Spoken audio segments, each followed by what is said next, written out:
Welcome to Inside the Military Mind, addressing mental health and wellness for service members, veterans, and their families.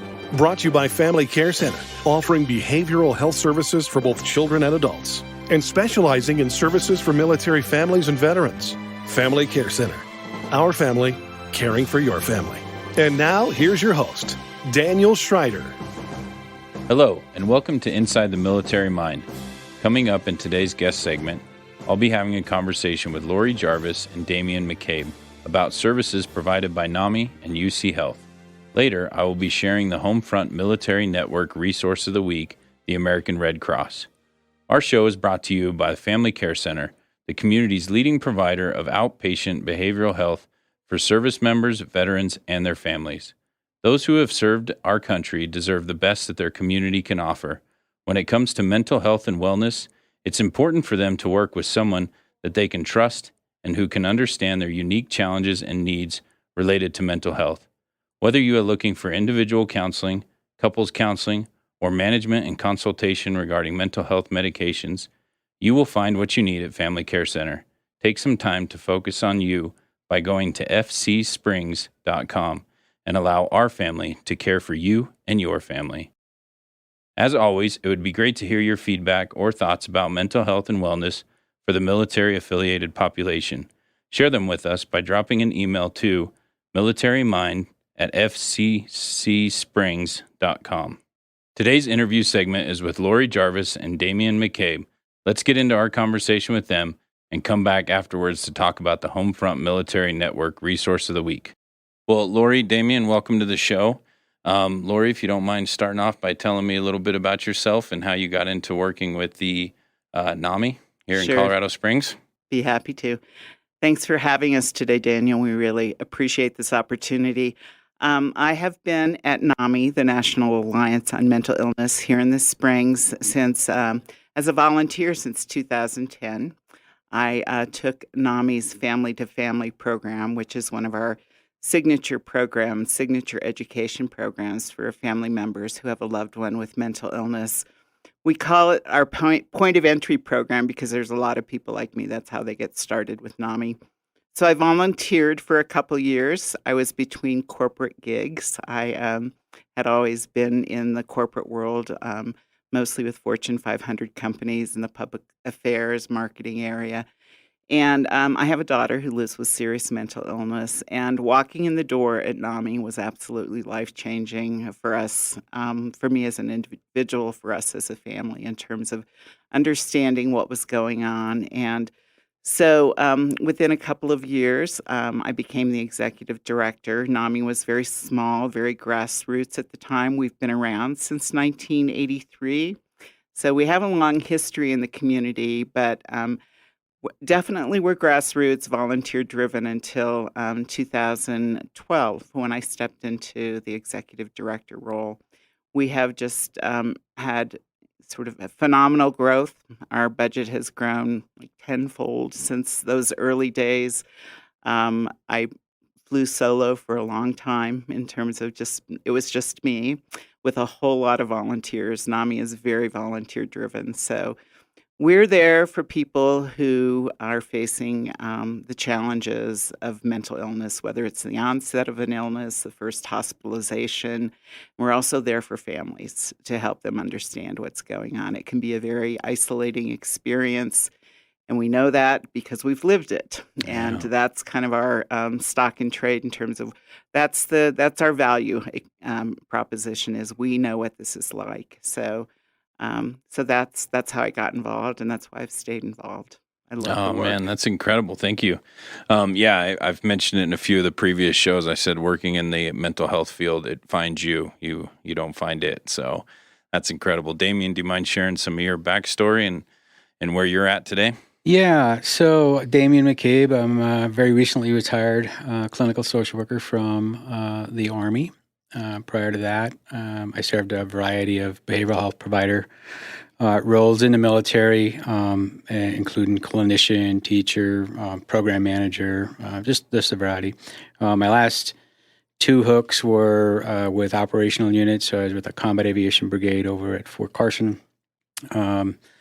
And that was my last time to Afghanistan, and I'm long in the tooth and a few other things. And so I decided good time to make a transition back to the type of work I did before I joined the military. And my introduction to Nami came when I was a young clinician just out of graduate school, working towards my licensure with a hospital in rural Maine. And I was doing a lot of crisis work, emergency room work. And I routinely came across families with members of their family in crisis of some kind, most often a pretty acute mental illness episode. But as you imagine, in places like rural Maine, there's not a lot of systems around for, the management of chronic mental illness and to provide family support, respite, or even just basic education about mental illness, really how to live and support a family member with mental illness. At that time, I discovered a fledgling organization called Nami. And at that time, really, in Maine, it was 2 or 3 families. It was a very small, grassroots, peer support, peer-led organization. But what I found very quickly was they were much more capable of relating and much more able to support a family who was trying to support their own family member with chronic mental illness. And they came to be my go-to, even though they were small in number. They were huge in terms of experience. They were huge in terms of the ability to provide peer support. And they were willing to share their lived experience with mental illness with other family members. And so that just wasn't something that was around at that point. That was almost 30 years ago. Government paid for me to go on some government-sponsored sojourns around the world. And when I finished up here in Colorado, I decided to stay in Colorado and linked up with UC Health. And through a mutual colleague at UC Health, I was reintroduced to Lori and the Nami team here in the Springs, and it just fit. And it was really like putting a glove back on again, back into that peer-led, peer-supported, family-centered approach to helping folks live with chronic mental illness to the fullest extent that they can, to really live a fulfilled life. Man, well, that's awesome to have that experience almost 30 years ago with them, the grassroots, right? The very beginning, and then to come back on the board when it's a national organization, right? Right. Well, and it's just so nice to have someone like Damian who understands the fundamentals of NAMI, just foundationally, who we are, how we work, and then he brings such great insight into the military world, which is something we needed and really value. So that's been a gift as well. Oh, that's great. It's awesome when things work out, right? So, Damian, can you tell me a little bit about what it's been like transitioning out of the service into your role at UC Health and then subsequently on the board with Nami here in the Springs? I think I'm very fortunate. I had some time to prepare for my retirement and to think about what did I want to do. And then, it's going to sound a little strange, but the pandemic dropped in 2 months after I dropped my retirement papers. And the normal retirement process, coming out of the service after 24 years is about 18 months of running around, with your tail on fire, trying to figure out what's next. But the pandemic kind of slowed everything down for me. Not a lot was open. There weren't a lot of things you could do. And in that time, I got an opportunity really to think through career-wise what I wanted to do and where I wanted to do it. I didn't want to keep doing the same thing over and over, so I was looking for some alternatives. But I wanted to stay connected to the veteran community here in Colorado and specifically El Paso County. So I had been approached a little prior to my retirement by some colleagues that I'd been in the military with who now work for UC Health to consider bringing some of that knowledge base over to the UC Health system. And I work for the system, which is the statewide entity for UC Health, as opposed to one of the specific clinics. And UC Health had made a commitment almost around the same time, around 2019, to invest $100 million into expanding access to behavioral health services in the state of Colorado. And of that, there was another $25 million that they would match into the regions for innovative behavioral health programming. Within that domain, there was a specific interest or carve-out, if you will, to expand services for veterans and veterans' family members. So you could call it star alignment, best laid plans, preparation of the battle space, whatever you want to go with. My timing was right, and to become part of an organization that was looking to expand its service footprint for veterans and their family members, specifically within the domain of behavioral health. So that's how I ended up at UC Health. Since landing there, it's been pretty much go. Every few weeks, another initiative comes around, and somebody comes along and asks, we have that here? Yes, we do.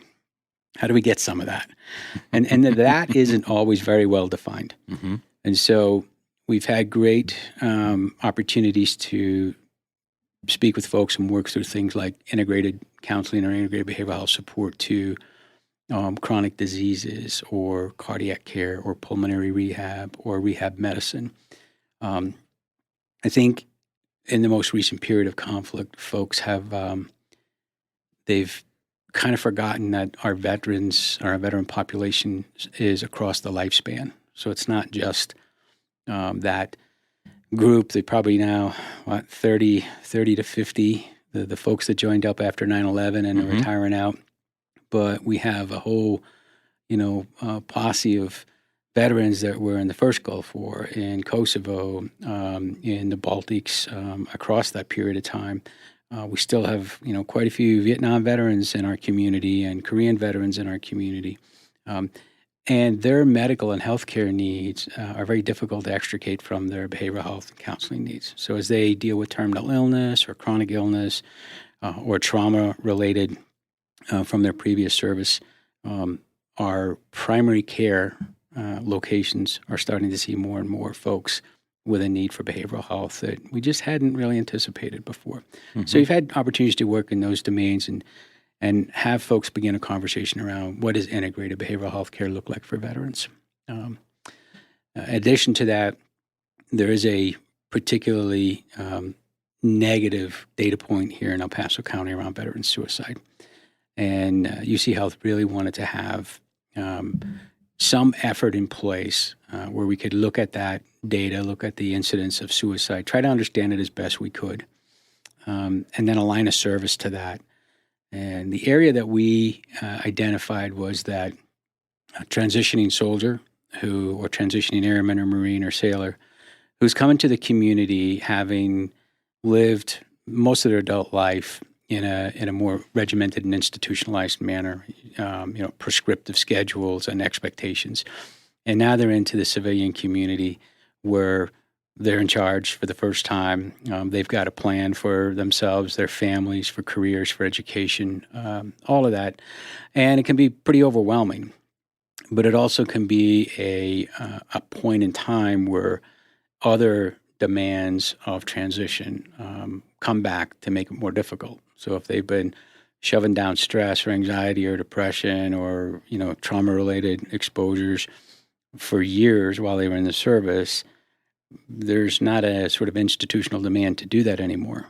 And so it's more difficult to kind of keep that in place. So our point of entry here was to look at that population, figure out what makes transition helpful, figure out what makes transition not helpful, and to put some programs in place to bridge into those areas where we think that there's more stress, more likelihood of crisis. The data, pretty much better data these days on suicidality than we've ever had. But we know that it's often an impulsive decision at a crisis point in someone's life. And we can list the number of crisis points that come with transition. And our goal was really to put something in place where we can get people through those crisis points. And maybe that's all they are, crisis points, and they go on and have a fulfilled life. Or maybe the crisis points illuminate something that's more chronic, a PTS-related situation, or maybe a chronic depression, or maybe a grieving or moral injury circumstance that's more difficult to work with.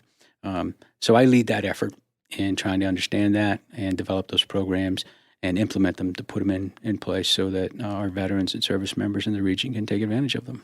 Well, that is incredible. Quite an initiative, or I should say several initiatives, right? I mean, you guys are really trying to take the scope of the whole gambit, not only just the transitioning military, but the generations that have come out of the military and addressing those kind of on their individual needs, right? There are common threads, but there's unique scenarios to each one of those generations. Yeah, that's absolutely the way to characterize it, Daniel, is that there's this, Lori's heard me say this a number of times, but there's this monolithic interpretation of the military or the veteran. And we're as responsible in healthcare for, continuing or fueling that monolithic impression. But I think when we start to think about the individual need basis, so if I'm a Vietnam veteran and I've had my second or third heart attack, and I've been in and out of the system, and I'm starting to have a more regular occurrence of sort of mortality salience. What's my life worth? When's the next time this is going to happen? What if I die tomorrow? We have an individual need amongst a large healthcare problem. So when we think about cardiac health, well, that's a pretty common healthcare problem. But then we get into the individual need that's potentially informed by that veteran's experience back in Vietnam, or how they've lived their life since that period. And it manifests itself in longer courses of care or longer stays in the hospital. And sometimes it manifests in not making progress. And docs are kind of scratching their heads and wondering, we're doing everything. Why is this person not making progress? They're not dialed in to think, well, maybe there's some underlying depression that's situational to this circumstance in life. Maybe there's an anxiety. Maybe they're not sleeping at night because they're worried they're not going to wake up the next morning. And so they're not following their treatment plan.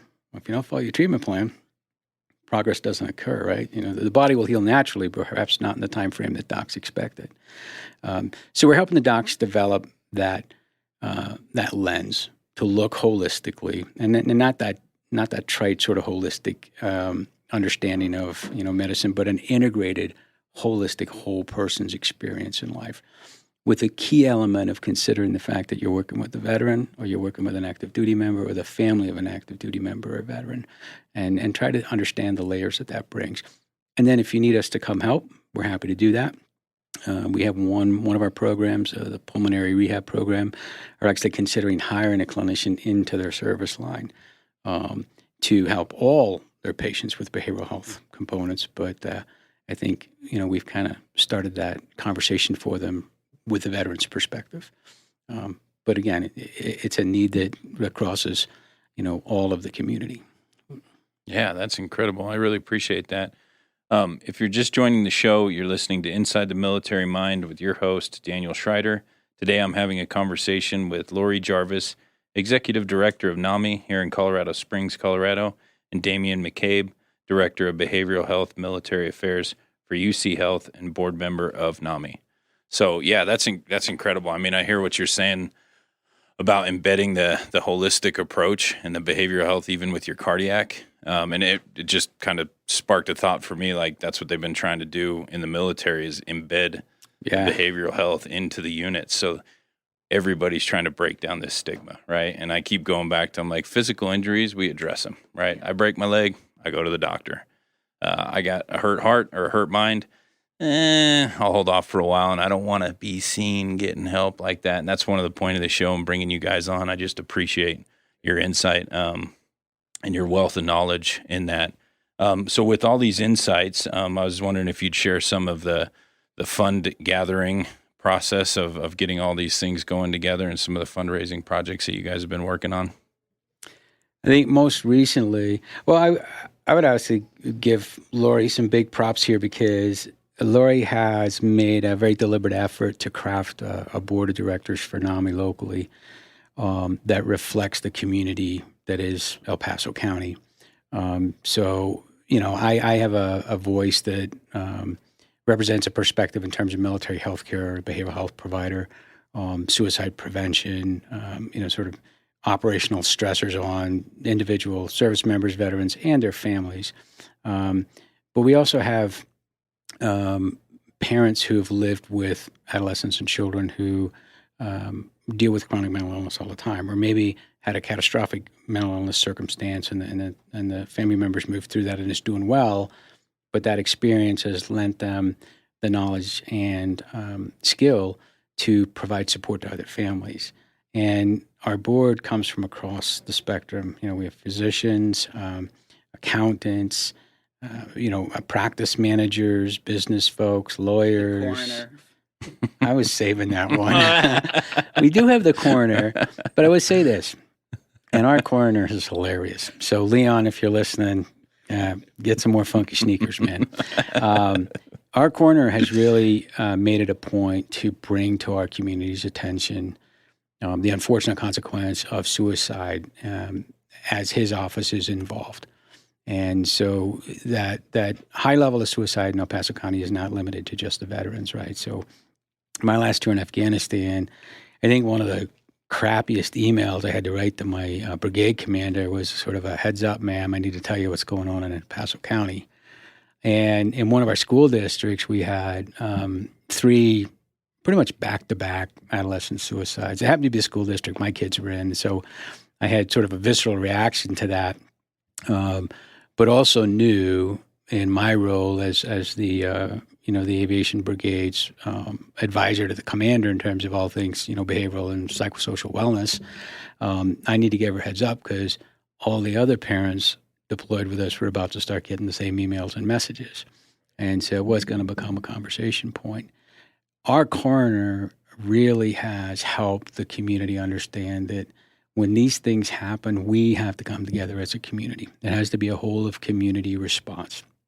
And that was 15, 16, or spring 16 into 17, I think, if I remember. Forgive me, my memory's a little dodgy in that time. I can't remember. I know where I was, but I don't remember all the days. Those days tend to bleed together. Yeah, they do. It started in, I think that deployment started in November, and the next morning was like October the next year, and I came home. But we did have a whole community response. We did turn that number around. We did get good peer support, good clinical information and education into the school districts. Is it still a concern? Absolutely. I think it'll always be a concern. And even more so, I think it'll be a concern for military families and their children because there is a second sort of cultural element and isolation that happens for military adolescents. But I think we do have a good team in place to keep that conversation going, put the initiatives in place. The initiatives cost money. We have to have resources to do that. And our board represents, I think, a good spectrum of our community, be able to reach into our community and advocate for support. I throw it over to Lori to talk about our recent, very successful effort. We just did a walk, Nami walks, on October 9th and raised close to $150,000 with that walk. So we just enjoy incredible support from the community. I mean, G.E. Johnson Construction Company was one of our major sponsors, along with UC Health. So they were our presenting sponsors. So I think what I'd like to say is, we have known at NAMI for a long time that we needed to do a better job of reaching into the military community.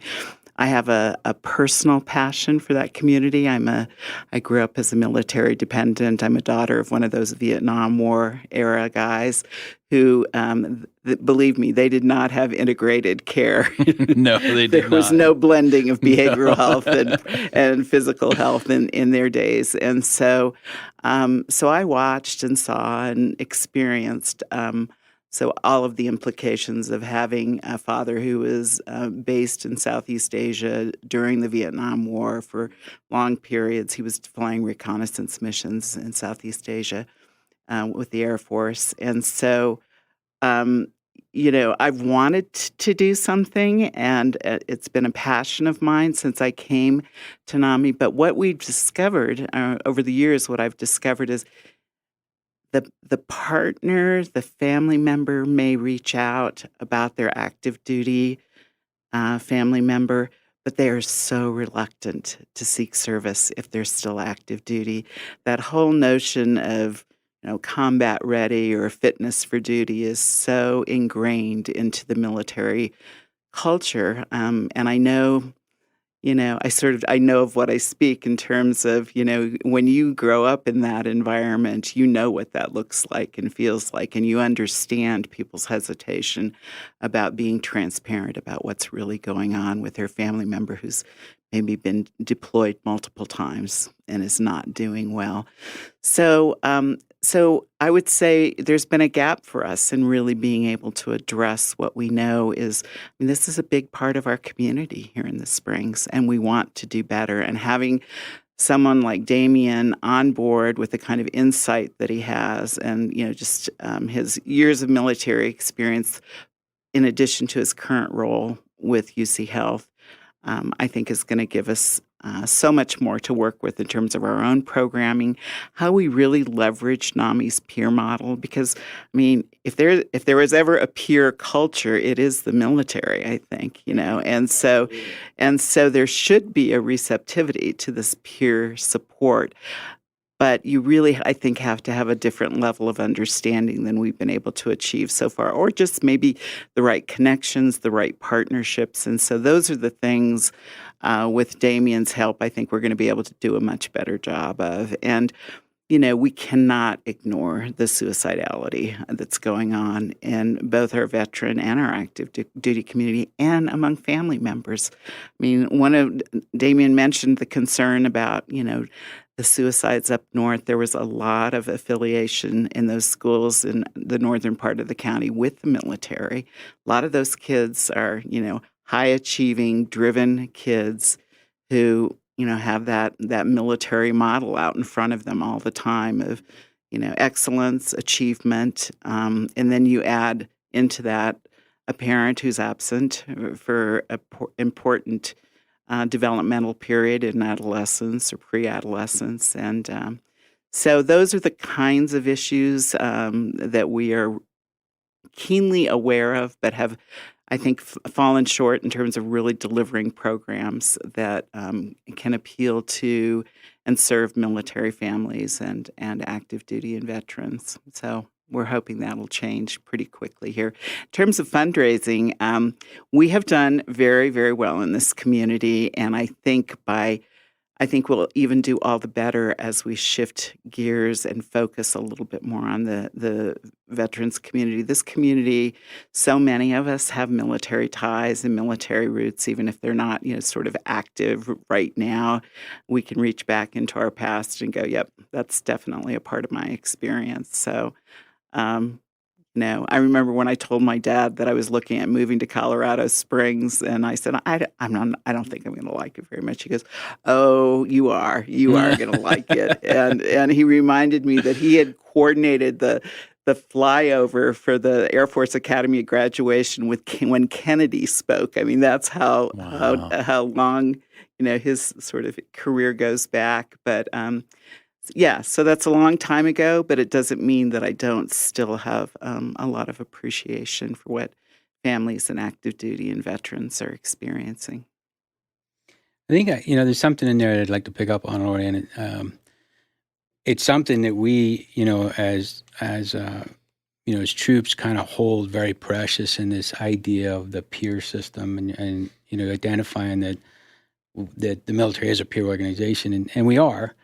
And within that institution, we have this concept of the battle buddy, and for lots of reasons, right? So if you're brand new off the bus to basic, your battle buddy is the one that's going to keep you out of trouble.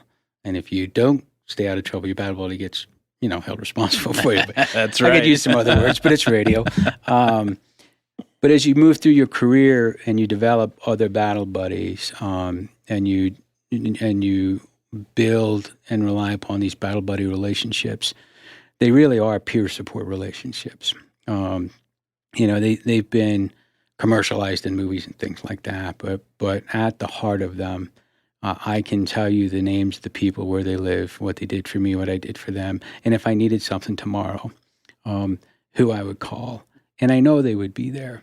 And so one of the pieces, and Daniel, I'm sure you can relate to this, but one of the pieces within our community here is to help translate Nami's peer model into the lexicon of the military, the lexicon of the veteran, to view it as an extension of the battle buddy concept.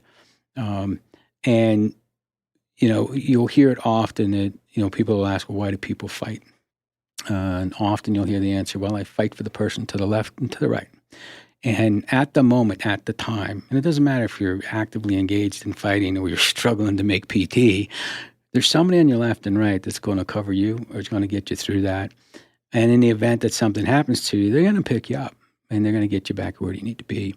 And I think my ability on the board, but our ability as a whole board in Nami, and there's three veterans on there now, and maybe another one joining us,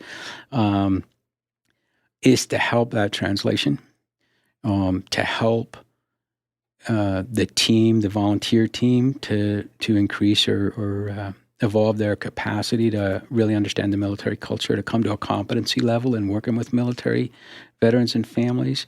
We use the term military cultural competency in the field, if you will, but it's generally in the field only speaking to other veterans or military people. I don't think a lot of other people consider it that way. But I think that's a piece we can bring and we want to bring from the board down into the organization and then propagate that through the community. Our older veterans are incredibly touched when a younger veteran recognizes them or does something very small. But I think it's that the reflection of that battle buddy concept, that little bit of emotion. Like, you don't know the person, but there's a relation piece. And it's powerful. It's hugely powerful. I've seen it over and over again, seen it over and over again, even with my dad, we stay at military facilities, Bethesda or whatever, and go, where's Dad? Well, he's downstairs having coffee with guys he doesn't even know, but he does know, So, he'd get up early to go down and meet with the guys who are convalescing there, at the hospital. So he has never stepped away from that. He's 89 years old. He's never stepped away from that. So, yeah, I'm glad you raised that point. Yeah, well, before we go any further, I want to thank both of you for your service. I mean, all these years, both in the military and the community. It's incredible. And I happen to live through that myself, that military concept. When you get out, you're like, okay, well, that's over, right? Like I got out and I was like, all right, see you guys later. And like, I'm going back home. And I didn't really stay in touch with a lot of my military friends. Even leaving, I was a dual service, so I did some time in the Marines. I got out for a little bit, decided, hey, this is really tough. I'm going to jump back in the military because I liked it. We'll go with the Army this time and stay in for the long haul. And my story ended up getting cut short, but that's another story for another time. But both those transitions, when I left, I was like, okay, well, that's it. It happened to be in my darkest hour that Marines from my original unit reached out and said, what are you doing? Like, wake up. Look at your family. Look at what you're doing. I don't know how to help you, but I'm telling you to wake up. And at the time, I was a little aggressive towards them. And like you said, we're on radio, so we'll keep it edited. But I called him back later and I thanked him. And that battle buddy concept, the power of relationship, I think that sometimes we in our culture get wrapped up in technology and processes and all these things. And man, sitting down and having a cup of coffee with somebody can literally change their life. Yeah, Daniel, you're hitting it on the head.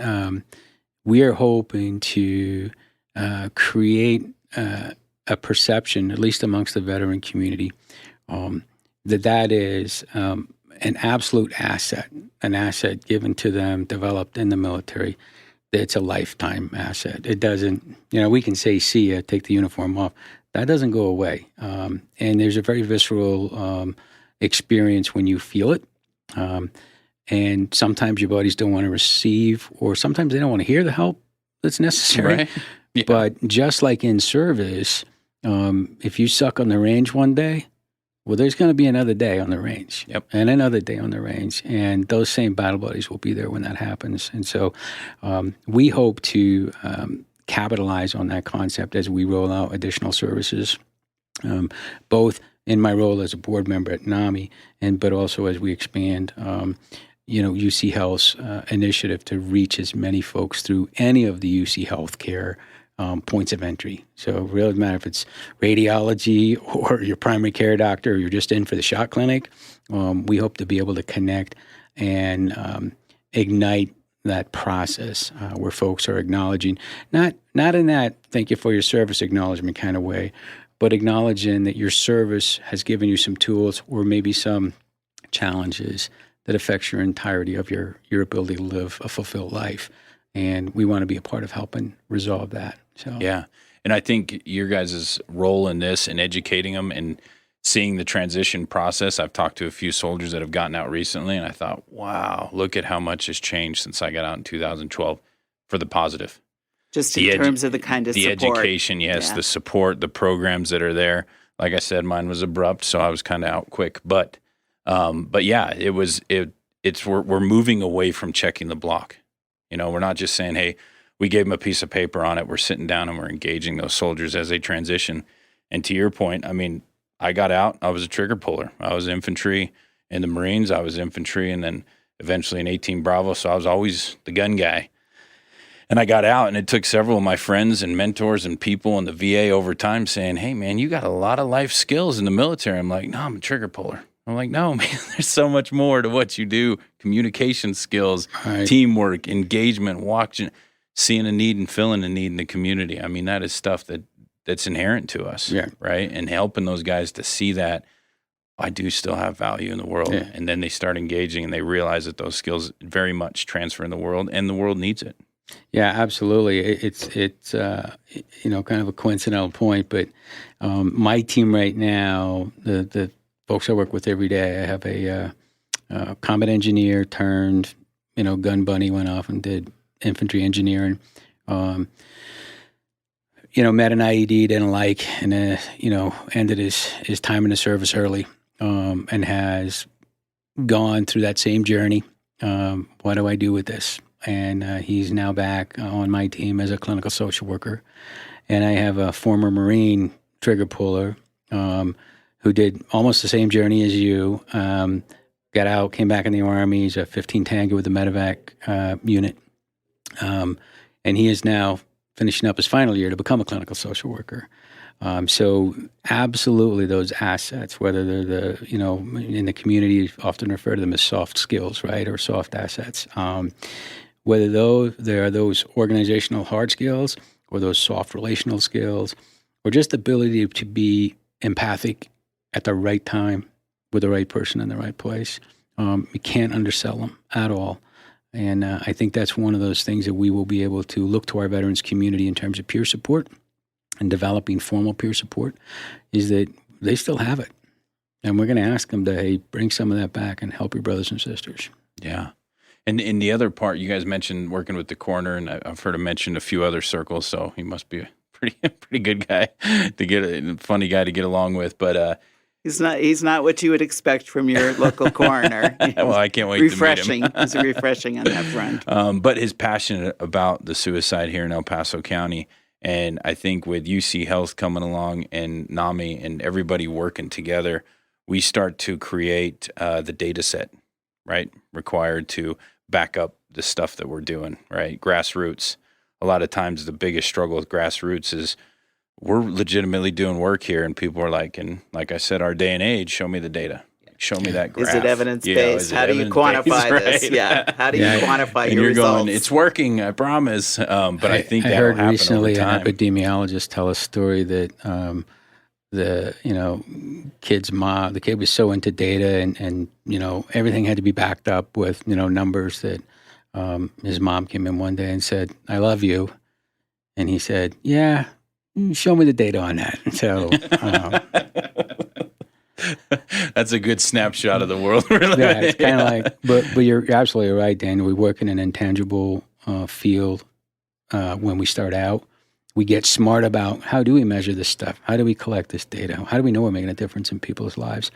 And we have now technology and collateral professions that want to help us do that. And we have to be open to that when that opportunity presents itself, where we can make data-driven decisions, where we can use evidence-informed processes to improve the way we deliver services and ultimately improve people's lives. Yeah, it's incredible. Yeah, we may have started out grassroots, and we certainly did, but we've gotten a lot smarter about evaluation. We know now how to evaluate the work that we're doing because we need to. I mean, our funders ask for it, and we can do it now. So. Yeah, so and I was just about to ask that very same question. So since the 1970s, can you give me a snapshot of the history and kind of how we've gotten to where we are today with NAMI? So, NAMI really came out of the movement to deinstitutionalize those who were in long-term state hospital, long-term care facilities, those with persistent serious mental illness. So there was a movement to return many of those people who had lived a good part of their lives in these institutions away from their families. There's a movement to send them back to the community, to their families. And so these families welcomed home people that they may not have lived with, family members they may not have lived with because they had illnesses they didn't understand. Part of the reason that was possible was because the improvements in medications. When we look at those medications now, things like Thorazine and stuff, we would go, that was an improvement. But it was. It Right. was then. Absolutely. It was then. So they could actually not be institutionalized, be back into a family home setting, be back in the community. What didn't happen were the community resources to really support these individuals and families. And so that's where NAMI stepped in. And so that's the kind of the birth of the NAMI movement, the genesis for it. And we, I would say at our core, we still do a lot of that type of work with families. Our mission is to educate, support, and advocate for. So we have weekly support groups for everyone from someone living with a mental illness to a family member who has a loved one that's struggling to a parent who has a younger child. And so those go on weekly. We do all kinds of education programs that help people understand mental illness, the medications, the treatments. And there's a whole element of taking care of yourself when you're a caregiver for someone who has a serious illness. Absolutely. So we do a lot of work around that for people too. We're based in Southeast Colorado Springs now, actually at the Silver Key facility, if you happen to be familiar with where they're located. We're at 1615 South Murray. Our phone number is 719-473-8477. And our website, if you want to learn more about NAMI Colorado Springs, is NAMI, N-A-M-I, coloradosprings.org. We're open 9 to 5 every day. We have a wonderful library that's located at the office. No charge, no late fees. We'd love for you to return the books. Most do. Kind of an honor system. But we're there and we take phone calls, what we call our resource and referral calls. So we have what we call a warm line. We get phone calls daily from people who are trying to navigate the behavioral health care system in our community. It's not easy. A lot of times people end up with loved ones with serious illness who are in criminal justice involved. So we do a lot of work. We do a lot of work with the jail when someone needs to be receiving treatment, medication, and they're not. So those are the kinds of things we kind of do day in and day out, along with the education and support. That's advocacy sort of takes that role. We take that role of advocating for individuals who are not getting what they need in the system. So I've been doing it long enough that I know, I have wonderful colleagues at all of the psych hospitals here in town and most of the providers. So, we have this sort of ad hoc support that we offer people when they really are not getting what they need. And part of that is just the journey of learning how to get what you need. Yeah, absolutely. So, Well, thank you for all that information, and hopefully everyone caught how to get a hold of you. If you're just joining the show, you're listening to Inside the Military Mind with your host, Daniel Schreider. And today I'm having a conversation with Lori Jarvis, Executive Director of NAMI here in Colorado Springs, Colorado, and Damian McCabe, Director of Behavioral Health, Military Affairs for UC Health, and the board member of NAMI. So earlier we were talking about the community, right? And you just touched on it, even how to get a hold of you guys, all the different places that people can go to, and it's going to end up back at you guys, right? That you guys are working together with all these other units. So You talked about a concept of value added. Can you expand on that? Sure. Well, I think it's one of the things that's come out of COVID for us at NAMI.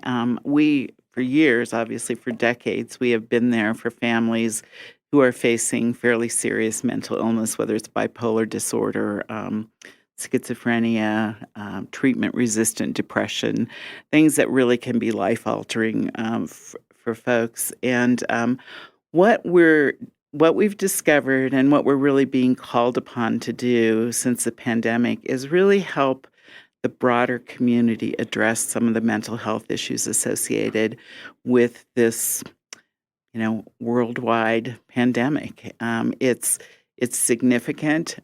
We have sort of,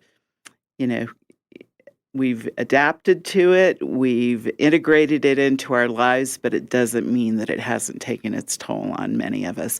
So there are people who have never experienced any kind of mental health symptom that are really struggling now, from the isolation, the grief, the sense of loss, whether they've lost a loved one, whether they've lost a job, whether they just have lost routine.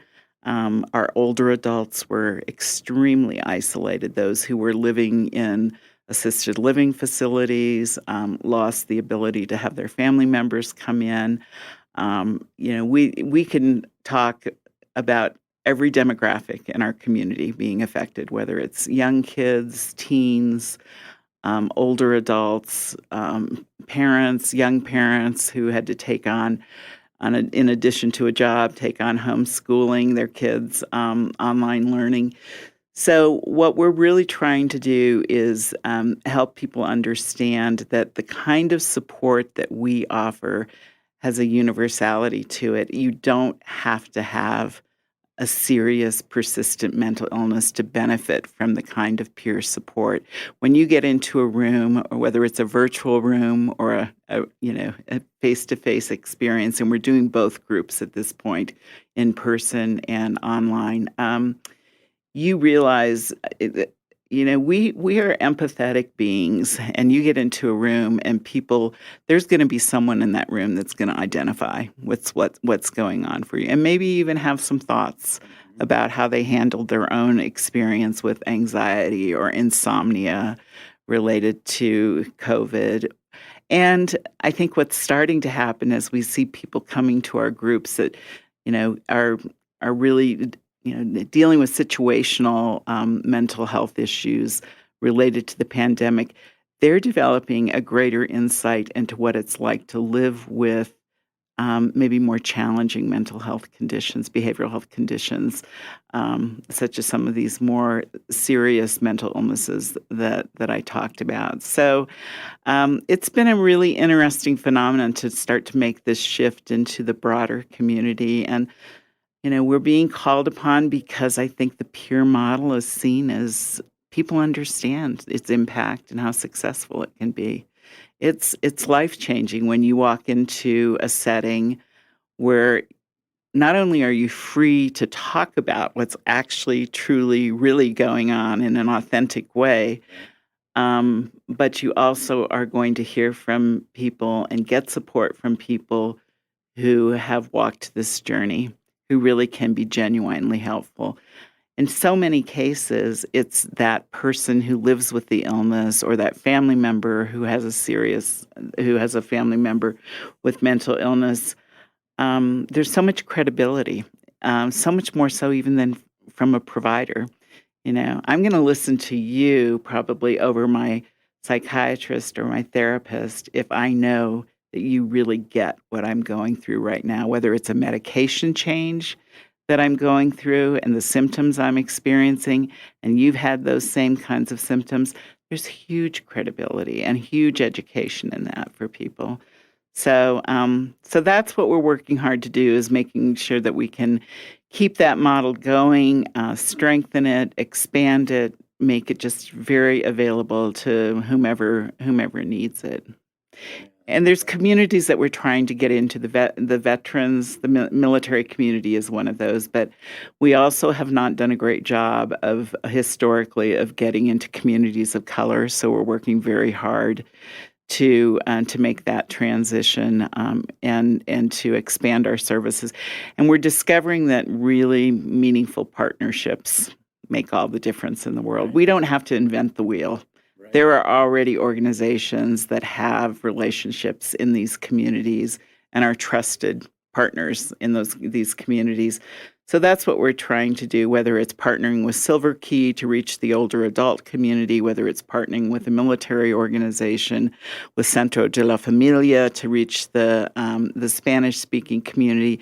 Those are the kinds of things we're trying to pursue now so that we do have a broader and deeper reach. Yeah, that's incredible. And with the peer support, the peer model that you guys are doing, you're right. Everywhere you go, it's going to work because it's about connection and relationship and understanding one another. Well, and I hate to bring it back to money, but it's a driver in our lives, right? And it's such a cost-effective model. We have 140 volunteers at Nami. They volunteer their time to do this work. They get specialized training to do it. They want to give back. They have they may be stable now after a long period of illness, or they may have a family member who has gone through a lot of experiences, a lot of treatments, hospitalizations. They want to help others because they know how challenging it was for them to go navigate this by themselves. They don't want others to have to do it this way. Yeah. So. Well, that's incredible. I thank you for your time today and the stories that you shared. And obviously it works, right? Since the 1970s, the grassroots, and now nationwide, we're replicating the model and we're taking it in more and more different cultures. We're breaking down barriers and we're getting people to heal by spending time with one another. So, Damian, Lori, thank you for joining me today. I really appreciated it. Thank you. Really appreciate it, Daniel. I hope you appreciated my conversation with Lori and Damian. We'd love to hear your thoughts if you drop us an email at militarymind@fccsprings.com. Next, I'd like to introduce this week's Homefront Military Network Partner of the Week, the American Red Cross. The American Red Cross prevents and alleviates human suffering in the face of emergencies by mobilizing the power of volunteers and the generosity of donors. The American Red Cross, through its strong network of volunteers, donors, and partners, is always there in times of need. They aspire to turn compassion into action so that all people affected by disaster across the country and around the world receive care, shelter, and hope, so that communities are ready and prepared for disasters, so that everyone in our country has access to safe, life-saving blood and blood products, so all members of our armed services and their families find support and comfort wherever needed. During emergencies, there are always trained individuals nearby ready to use their Red Cross skills to save lives. Since their founding by Clara Barton on May 21, 1881, the American Red Cross has been dedicated to serving people in need. They received their first congressional charter in the year 1900, and to this day, they are tasked by the federal government with providing services to members of the American Armed Forces and their families, as well as providing disaster relief for the United States and around the world. In 2021, the Red Cross celebrated 140 years of compassionate service. Even while the Red Cross adapts to meet the changing needs of the people they serve, they always stay true to their roots. Are you familiar with the classic images of the Red Cross nurses helping American soldiers and civilian war victims during World War I? In fact, as you're listening to this, Red Cross staff and volunteers are still deploying alongside America's military. Maybe you've taken a class through the Red Cross, such as a first aid certification or how to swim. Did you know that the Red Cross has been offering similar training since the early 1900s? Have you ever given blood or received donated blood? The Red Cross developed the first nationwide civilian blood program in the 1940s, and they still provide more than 40% of the blood products in this country.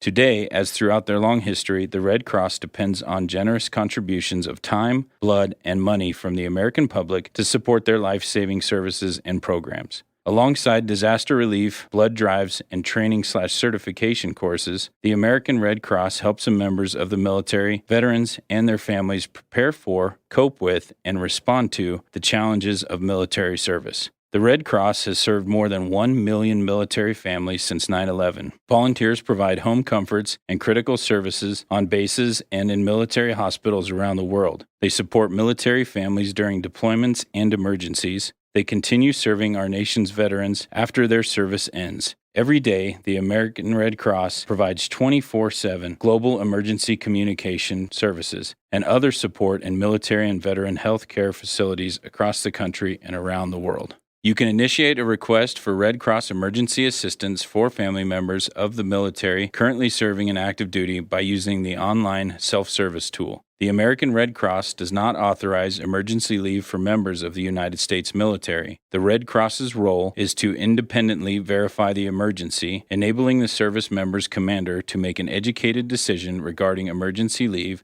and then to provide transportation assistance and/or financial assistance if needed. To speak to the Red Cross Emergency Communications Specialist, call 1-877-272-7337. The American Red Cross works in partnership with military aid societies to provide quality, reliable financial assistance to eligible applicants 24/7, 365 days a year. Assistance can include funds for emergency travel, burial of loved ones, or emergency food and shelter. Call the American Red Cross Hero Care Center at 1-877-272-7337. If you are an active duty service member, a member of an activated National Guard or Reserve unit, an immediate family member of a service member in the above two categories, a military retiree or spouse, or retiree. When calling the Red Cross, please provide as much of the following information about the service member that is known: full legal name, rank or rating, branch of service, social security number, date of birth, military unit address, information about the deployed unit and home base unit for deployed service members. Whether your family is facing its first deployment or the next of many, the American Red Cross has developed workshops, information, and support services to help you with the practical and emotional challenges. These services include coping with deployment courses, pre-deployment preparedness, tools for family members, reconnecting workshops, mind-body workshops, and post-deployment support resources. The American Red Cross offers confidential services to all veterans and their families by connecting them with local, state, and national resources through their network of chapters in communities across the United States and offices on military installations worldwide. Local Red Cross offices develop and maintain relationships with key community partners. Veterans and their families rely on the Red Cross to help them identify their needs and connect them to the most appropriate resource. These vital services range from responding to emergency needs for food, clothing, and shelter, referrals to counseling services, information on veteran cemeteries or burial benefits, and other resources that meet the unique needs of local veterans and their families. The Red Cross assists veterans and their families in preparing, developing, and obtaining sufficient evidence to support applicants' claims for veteran benefits. They also assist claimants seeking to appeal the Board of Veterans' Appeals, BVA. This work is done by the Red Cross staff at the BVA, as well as a network of state work-share representatives who are accredited by the Department of Veterans Affairs to work on behalf of the Red Cross. Red Cross volunteers serve in veteran administrations and military hospitals across the nation and around the world. Volunteers, which include many veterans and their families, provide vital assistance in the areas of rehabilitation, recreation, administration, and personal services to the men and women who answered the country's call and who are now cared for each day in the military hospitals and VA medical centers. For more information and assistance, veterans and their families should contact their local Red Cross office. Red Cross also offers military and veteran care networks for peers to exchange experience, empathy, education, and encouragement. Caregivers can join the community at redcross.org. To dive into more of the programs and services provided by the American Red Cross, visit redcross.org. Thanks for checking out the Homefront Military Network Resource of the Week. If you want to hear more about the Homefront Military Network, you can find them online at homefrontmilitarynetwork.org. And if you'd like to find out more about the Family Care Center, you can find them at fcsprings.com. The Family Care Center is the Pikes Peak region's leading provider of comprehensive behavioral health for service members, veterans, and their families. They prioritize you and your family with a range of outpatient mental health services, including individual, couples, group, and family therapy, as well as medication management. Heighten your emotional wellness and receive the professional care you need from the caring and highly skilled team at the Family Care Center. So thank you for taking time to listen to the show. It would be great to hear your feedback. I'd like to answer any questions you may have or know what you would like to hear about. What topics about military and veteran mental health are you interested in? Send me an email at militarymind@fcsprings.com, and there's a chance we will discuss it on the upcoming show. I would like to remind you that the information provided on this show is for educational purposes only. While I am a mental health professional, I am not your mental health professional. If what we discussed in this episode brings up any concerns for you, it is highly recommended that you consult with your clinical mental health professional. Stay tuned for another great show next week, and until then, remember, you are not alone, ever. This has been Inside the Military Mind, addressing mental health and wellness for service members, veterans, and their families. Sponsored by Family Care Center, Behavioral Health Services. Our family caring for your family. FCSprings.com. Tune in every Saturday at 11 a.m. for Inside the Military Mind on KPPF. And listen to the companion podcast on Podbean. Family Care Center is a comprehensive outpatient behavioral health clinic providing critical mental health support to service members, veterans, family members, and our local community. Family Care Center focuses on the mental health and wellness of those who have served our country's military by providing best-in-class evidence-based therapy, medication management, and transcranial magnetic stimulation. Family Care Center's clinical staff is dedicated to meeting every client's outpatient behavioral health care needs. This is Dr. Chuck Weber, inviting you to learn more at fcsprings.com. Family Care Center, our family caring for your family.